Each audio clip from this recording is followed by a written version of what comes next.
Ella, we need to talk about the lunchbox you made me today for work. What the heck was that thing? What do you mean? Was something wrong with it? Yeah, I guess you could say that. It seemed like a random mixture between the leftovers from last night's dinner and today's breakfast.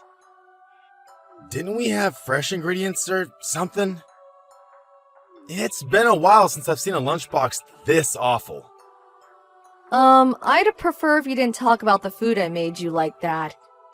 You know, we're not doing so well financially these days. Of course we're going to have to tighten our belts sometimes. We can't afford luxuries like fresh ingredients every day with the state of our bank account. So you'd rather send me to work with a lunchbox fit for a homeless dude than spend a tiny bit more money on fresh ingredients? That's great, Ella. Thanks so much. Frozen food's a hell of a lot cheaper than fresh and just as tasty. Why couldn't you have used that? We're talking less than $1 per bag. It might be cheaper than fresh, but it still adds up, Peter. I'm doing what I can to make sure you have a lunchbox every day with my own money. If they're so awful, buy the ingredients yourself. Why should I have to be the one to buy my lunchbox ingredients? I hate talking about money, but if you insist on having this conversation, it's because you only bring in $1,500 a month. The two of us have to get by on that, and it's not easy. Surely understand we're barely making ends meet. Do you really think we had luxury of fresh ingredients given the situation? I'm sure we could, if you weren't so bad with money. Some of my coworkers are married and in similar situations to us, but their lunchboxes are way better than mine. How is it fair that I have to eat a hobo lunchbox while sat at the same table as a bunch of guys eating delicious handmade sandwiches with fresh ingredients? How do you know their situations are anything like ours? Because they're obviously not if they can afford that. Their wives probably work part-time or they get money from their parents or something. I think it's about time I started working. It doesn't have to be full-time. Even finding part-time work would lift a huge weight off our shoulders. Do you really want my mom on your case? It wouldn't matter if you had my back. I understand she's opposed to the idea of me finding work, and I know how strongly she believes a woman's place is in the home. But reality is reality, and we're not going to be able to keep our heads above water for much longer at this rate. Who's going to take her out shopping and to her doctor's appointments if you're out working all the time? She lives on her own. If you got a job, she wouldn't even be able to rely on you to do that anymore. I can still take her places while working a part-time job, Peter. Sure, in theory, but you know what my mom's like. She always messages out of the blue and asks you to come get her at the drop of a hat. It's better for everyone if you're able to move on short notice. Better for everyone or better for your mom? I know she can be sudden, but it's hardly ever an emergency, is it? What's the harm in having her wait a little sometimes? Don't you think asking your mom wait from time to time is a small price to pay for me having the ability to start working and bring in more money? Think about it. We could finally take the pressure off our severely overstretched finances. You make it sound so simple, but it's never gonna happen. My mom doesn't listen to a word I say. Besides, think about it. If you start working part-time, the messages are gonna start coming my way instead. She thinks a wife's place is barefoot in the kitchen, and nothing we can say or do is gonna change that. Fine, I give up. If I'm not allowed to get a part-time job, won't you at least start making more of an effort to reduce your spending? You buy things on your credit card all the time. We can't go on like this. We've been in the red for the last 6 months due to exorbitant repayments, and they're getting bigger still. What's the problem? We're still getting by, ain't we? That's only because I'm eating into the money I saved up when I was single at a rate of knots. Great. So it's just like I thought. There's no problem. If we have savings to fall back on, we're good. Good grief, Peter. Are you being serious right now? That's my money you're spending on frivolous crap. Good God, Ella. It's always my with you. We're married, damn it. We said goodbye to selfish concepts like me and mine, you and yours, the day we tied the knot. There's only us and ours, and the money in that savings account belongs to both of us. No, it really doesn't. Not only that, but that money was supposed to be there for me to fall back on in case of emergencies. You mean like the emergency we're in right now? Great. That means it's serving its purpose. No, I mean in case of things like illness and accident. The only emergency here is you, and having unrestricted access to my savings is only going to make things worse. If the idea of me working is so unconscionable, then fine, I'll accept it. But if I can't, then you at least have to keep your spending under control. Money doesn't grow on trees, and we're rapidly running out. I did get my spending under control. How many times do I gotta tell you? Jeez, woman. I only smoke 1 pack of cigs a day now. Yeah, and I wonder how much that's costing us per month. Have you never considered stopping altogether? Good one, babe. You and me both know I'd never be able to quit smoking. You just lack ingenuity, that's all.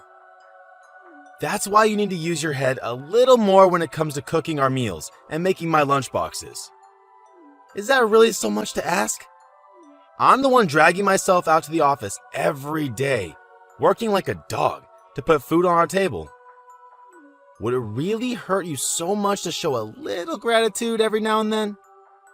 You make me wonder why I even bother when you get on my case like this with your incessant nagging. Peter, is this a freaking joke? You spent $1,000 on the credit card this month. My bad. I needed a few things. You are aware you only make $1,500 a month, right? Or did you forget that minor detail? We only have $500 to get by on this month now. Chill out, babe. We'll be fine. You've always been good at making a little go a long way. Besides, managing the household budget is your job. We'll have nothing left once the rent is paid. Sure, I can make a little go a long way, but I can't do anything with nothing. What are we supposed to do now? Beats me. Use your savings? Ugh, stop this already. You have no right to use my savings as you see fit. Besides, I hardly have any left now thanks to you. How many times do I have to tell you we're barely staying afloat here? Why are you so hell-bent on living so far beyond our means? What will it take for you to realize? Do the lights have to go off? Does the landlord have to kick us out? Tell me, Peter. Ugh, jeez. Would you button it already? There's no harm in splashing out every now and then. I'm the breadwinner here. Only because I'm banned from working. I told you countless times I'm willing to get a part-time job to supplement the finances. I hate living like this, Peter. We're living from paycheck to paycheck and in mountains of debt. I'm sick of worrying that we're not going to be able to eat. I'm sick of worrying that the lights are going to go off. I'm sick of constantly dreading a phone call from the landlord saying the rent hasn't been paid. Your mom might send you a little spending money every month, but I have nothing. Between her allowance and my savings, I don't think you've bought a single thing with your own money since we got married. We promised to work together and do things as a team on our wedding day, but I feel like that all went out the window the moment we walked out of the church. It's cool, babe. I'm getting a raise next year. I've got an idea. How about you try not being so grouchy all the time? Take a chill pill and turn that frown upside down. Do not patronize me, Peter. And really, next year? Next year? What good is next year when we can barely afford to make ends meet now? Please stop this. You need to start taking care of the credit card repayments by yourself from now on. What? Don't talk silly. You know I can't do that. So why do you keep using it? No way. Surely it's not because you think you can keep relying on my savings. Of course not, babe. There you go with that silly talk again. Listen though, could you stop messaging me like this while I'm at work? Here I am, working my butt off, trying to put bread on the table, and there you are. Probably sad, doing sweet FA on the sofa, doing nothing but giving me hassle and distracting me from my job. You really are the biggest pain in my ass. I wouldn't be messaging you if you didn't act like this. This is all your fault. My fault? Jeez, now I've heard it all. It's not my fault you suck at managing the finances. I can't manage something that doesn't exist. God damn it, Ella. It's always money, money, money with you. I'm sick of discussing this crap. This conversation is over. No, it is not. Mark my words, we'll be discussing this again when you get home. And you mark my words. I'll lose my rag if you try springing this crap on me when I get home from work. I'll be tired and want to put my feet up. Why are you like this? The only reason my lunchboxes look like they were made in the back of a garbage truck, and the only reason we have no money, is because you suck at managing the finances. I'm keeping up my end of the bargain by getting up early and showing up at the office every day. But you, no, all you do is nag, nag, nag.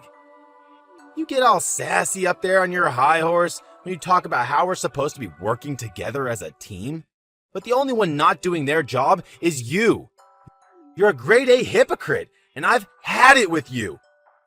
Don't you dare ever try to discuss money with me again. How can I manage the finances when you spend all of our money before I even get to see it? What do you suggest we do if you're not willing to stop spending like a moron? You will watch your tone when you speak to the man of the house. This is your last warning. How many times do I have to tell you it's your job to figure out how to make ends meet? Try using your brain for once. You see stories about people who get by on $100 a month all the time on TV. You just lack ingenuity. You really shouldn't believe everything you see on TV. That's $100 disappears on the rent before we even get to see it. My God, do you ever shut up? You're like a broken record. I'm sick of you. I ain't coming home today. What? Where will you go? Your mom's house? Shut your mouth. I didn't say you could talk. I'm done speaking to you. Peter, I'm at the bank right now, but your salary hasn't gone in yet. Is there any reason to be late this month? Oh, it's too late. I just took it out already. What? Why? Are you gonna give me it later? Nope. I'm done paying our living expenses. Excuse me? What's that supposed to mean? I gotta spell it out, huh? It means I'm not gonna be giving you any more money to cover our monthly living expenses. At least for the time being. What? What the heck are you talking about, Peter? Are you drunk? How are you supposed to live without that money? You'll figure it out somehow. Just use your savings or something. Is this a joke? I already told you I hardly have any savings left. Which means you still have some. You managed to keep on top of everything until now, didn't you? You just keep doing what you're doing. You have no idea how much it grinds my gears when you keep complaining and nagging at me to stop spending when it's obvious we still have money left. I'm not going to be able to keep up what I've been doing without your salary, Peter. I'm really not joking. Are you doing this because of that fight we had? You're pretty cocky for a parasite. Maybe this will teach you to show me more gratitude. Wow, so I'm a parasite, am I? Duh. You don't have a job, and you sit at home doing nothing but eating my food. What are you if not a parasite? It's the perfect word to describe you. I do nothing? Don't be ridiculous. I do the housework. I act as your mom's personal driver. I work very hard to keep everything in order while you're at work. And I sure as hell don't sit at home doing nothing but eating your food. Good for you, babe. Want a pat on the back? Shame none of that puts any money in the bank, huh? You're pretty arrogant for someone who doesn't earn a single cent. How am I being arrogant? Because you have the nerve to preach at me, despite the fact that without me, you wouldn't be able to live. Never bark orders at me again, woman. I don't want to hear another word about save money this or stop spending that. It's time you learn to know your place in this household. Do you think I enjoy doing that? I wouldn't have to say any of it if you did something about our dire financial situation. You seem to be having trouble understanding my position as the supreme authority in your life, as the man of this house.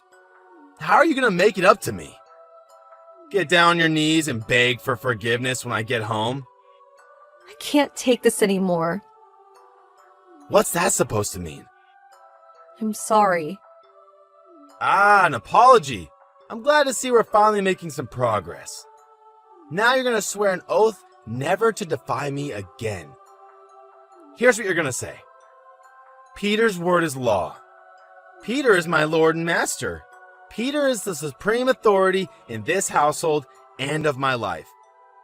I will never disobey Peter again for as long as I live. I can't wait to get home. This should be good. I'll reconsider confiscating my salary if you fix your attitude and start showing me the respect I deserve. Your choice, babe. What the heck do you think you're playing at, woman? Why aren't you at home? Why isn't my dinner on the table? Did my mom call you or something? Nope, I left. What? Weren't you just about to apologize and swear an oath to me? I did what I had to do. Did you throw a tantrum and leave the house just because I stopped paying the living expenses? You're cutting your nose off to spite your face. Stop being so stubborn and come back and apologize. I'm the breadwinner in this marriage. The only one who will suffer because of this is you. Let's see how long you can keep this up. How are you going to get by without me, parasite? I'll be fine. Your future looks bleak, though. You should start worrying about yourself. What are you talking about? The only one who will suffer as a result of these stupid games you're playing is you. Why would I suffer? Because without me, you don't have any money or a place to live. How do you plan on getting by? Your parents are dead.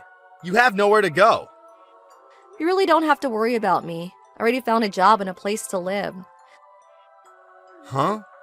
Say what now? I've been job hunting for a while now. The timing couldn't have been better. Job hunting?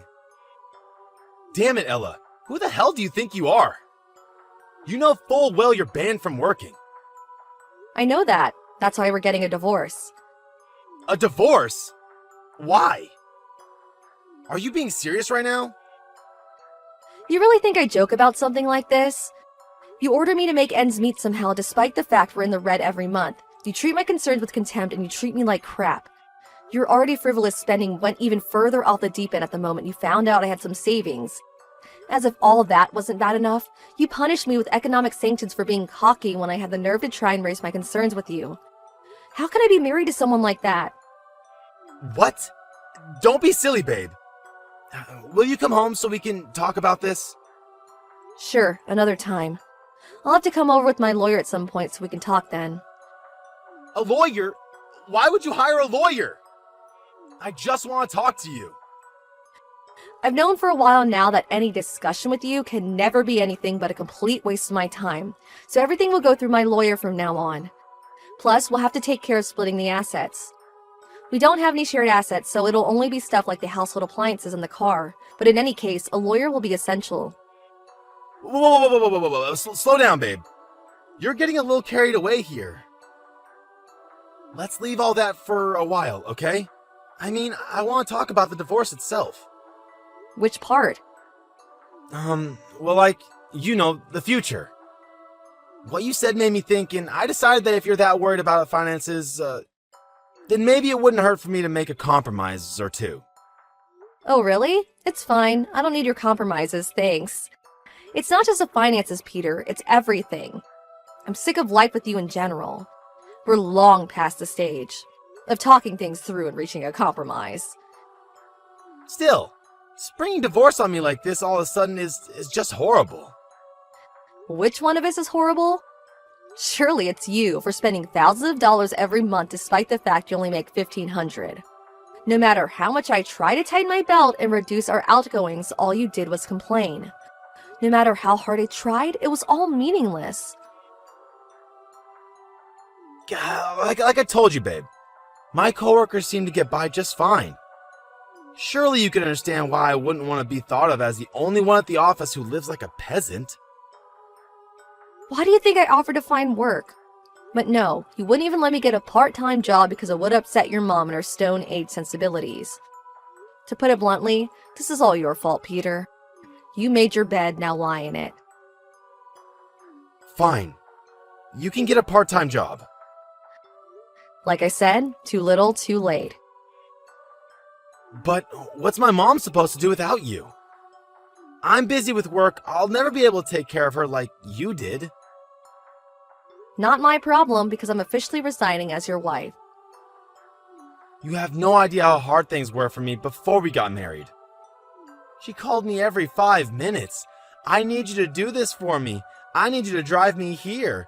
Get over here and clean my toilet. come and scrub this dead skin off the bottoms of my feet. She'd even ask me to drive her places when she knew full well I was at work. And if I didn't answer the phone, she'd call my office. You cope with it before, you can do it again. You had it easy while we were married because you palmed everything to do with your mom off on me. But the gravy train's about to reach its final stop. Wait a sec. Are you opposed to the divorce because you don't want to go back to being your mom's errand boy? No, of course not. It's because I don't want to lose you. I've never even considered divorce. Not once. You thought you had me trapped because my parents are dead and I didn't have anywhere else to go, didn't you? You thought you could treat me however you liked because divorce wasn't an option for me. And in truth, that is why you got away with treating me like crap for so long. No, it wasn't like that at all. But you're the one who said it was. Your parents are dead. You have nowhere to go. Ella, I'm sorry. The time for apologies has passed. But you apologized to me earlier today. What was all that about? You said you were sorry. You couldn't be any more tragically misunderstood if you tried. The only reason I apologize is because I'm not going to be around to look after you anymore. That's why I apologized. Ella, is there nothing I can say to change your mind about this divorce? No, and that's entirely your fault. Besides, what's the problem? You treated me with nothing but contempt. Surely you'll be happier without me around. You won't have to put up with my nagging or preaching anymore now, right? But, I'm not good with household stuff like finance management. Oh, so are you aware on some level that it's not a walk in the park then? And yet you were happy to force it all on me and attack me whenever I try to raise any issues with you. I have no interest in being married to a guy who treats me like a piece of dirt on the bottom of his shoe.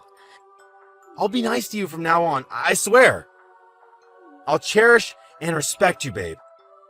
I'll keep my spending under control, I'll stop taking my mom's side, and I'll care for and protect you. Always. I'd rather you did all that while we were married. I'm just grateful you showed me your true colors early on. The only reason I hesitated on the divorce at first was because of all the good memories I had of the early days. But you made it easy for me by showing me what kind of person you are deep down before long. Ella, I'm sorry. Please, I can't get by on my own. Please come home. I'm begging you, I'll do anything. You don't want me back because you feel bad about how you treated me. You're just worried about yourself. No, I swear. I want you back because you're my sweetheart. I want you back because I love you. You love me? Talk is cheap, Peter. You had plenty of opportunity to show you love me, and you did no such thing. If you really loved me, I wouldn't have felt like being married to you was like being in hell. You wouldn't try and drive me to destitution and poverty as punishment for having the nerve to defy you. I'm so sorry. I'm sorry from the bottom of my heart. How many times do I have to tell you? Too little, too late. Oh, that reminds me. This month's rent hasn't been paid yet. There's no money left on your credit card either. What? But I only have $800 of this month's salary left.